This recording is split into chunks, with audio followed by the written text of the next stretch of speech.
حضور نے فرمایا اللہ اس شخص کے چہرے کو تر و تازہ رکھے جس نے میرے سے کوئی حدیث سنی، پھر جیسے سنی اس کو ویسے آگے پہنچا دیا۔ اور آقا کریم نے فرمایا بعض اوقات سنانے والا اس پر اتنا پہنچ کے عمل نہیں کرتا جتنا پھر سننے والا اس کے اوپر عامل ہو جاتا ہے۔ تو جب حضور نے دعا دی ہے کہ اللہ اس شخص کے چہرے کو تر و تازہ رکھے جس نے میری حدیث کو، میرے فرمان کو سنا اور ایسے ہی آگے پہنچا دیا، تو پھر موت کی سختیاں بھی اس کے چہرے کی تر و تازگی ختم نہیں کر سکتی،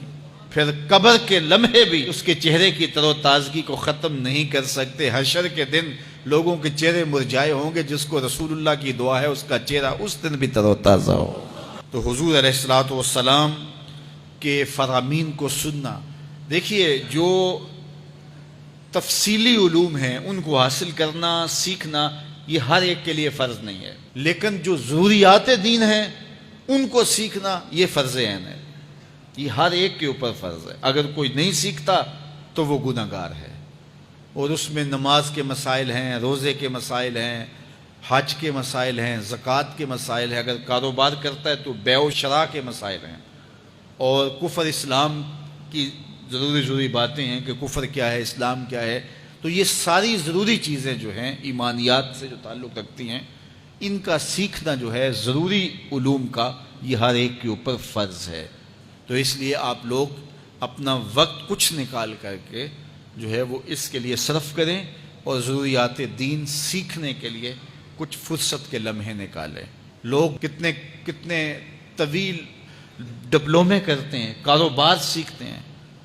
کن علوم میں مہارت ہے جو ہمارے لیے بالکل غیر ضروری ہے۔ کسی نوجوان کے پاس بیٹھ جاؤ نا تو وہ تمہیں بتائے گا کہ کس کرکٹر نے کس میچ میں کتنے سکور کیے تھے، لوگوں کی یہاں تک معلومات ہیں، اور وہ 15 سال پرانا میچ ہے، اس کے اندر کس نے کتنے آؤٹ کیے تھے، کتنی وکٹیں لی تھیں، کتنے جو ہے وہ اس نے سکور کیے تھے، اور اس کی پوری زندگی کے سکور کتنے ہیں، کیسی کیلکولیشن ہے، اور کس قدر لوگوں کا پکا حساب ہے۔ یہ وہ چیز ہے جس کا نہ دنیا میں فائدہ نہ آخرت میں فائدہ، لیکن دلچسپی ہے نا، جس چیز سے دلچسپی ہو تو وہ چیز خود بخود ازبر ہوتی چلی جاتی ہے۔ دلچسپیاں انسان کو جو ہے وہ کسی چیز کو یاد کرنے میں مدد دیتی۔ ایک عرب شیخ کہہ رہا تھا کہ ہم ماضی میں پڑھتے تھے کہ ہمارے اسلاف، ہمارے بزرگ ایک رات میں پورا قرآن ختم کر لیتے تھے، تو وہ کہتا ہے میں سوچتا تھا